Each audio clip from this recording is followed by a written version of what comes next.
May mall na sa Guagua. Yes, Kabalen, you heard it right. Yan ang maugong na balita sa bayan ng Guagua.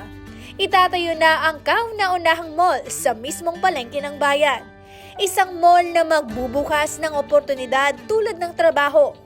At isang mall na panggagalinga ng higit pang progreso sa bayan ng Guagua. At hindi lang ito basta pangarap lamang dahil formal nang pinirmahan ng lokal na pamahalaan ng Guagua at ng isang pribadong sektor ang Lease and Development Agreement nitong linggo.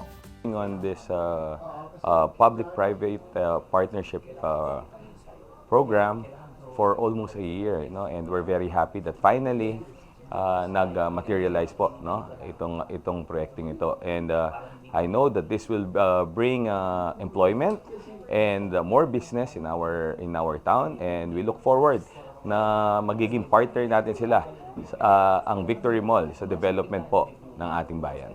Sisimula ng konstruksyon ng mall sa second quarter ng 2024 na itatayo sa dating dry goods section sa palengke ng Guagua. Magkakaroon ng 4 na palapagang mall. Ilalagay sa first floor ang supermarket. Dry goods naman sa second floor. Gym at iba pang health and wellness stores at clinics sa third floor.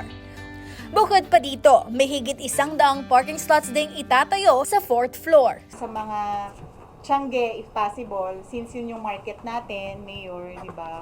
And then, we will have food court, amusement, diagnostic clinic, gym. Yun. Sa bisa ng isang public-private partnership ng munisipyo at ng management ng mall, magrenta ang Victory Mall Guagua sa munisipyo sa halagang 400,000 pesos kada buwan. Inaasahan din na magbubukas ito ng higit 500 trabaho. Prioridad din siyempre ang mga residente sa bayan ng Guagua. Para sa Balita Pampanga, Luisse Rutao.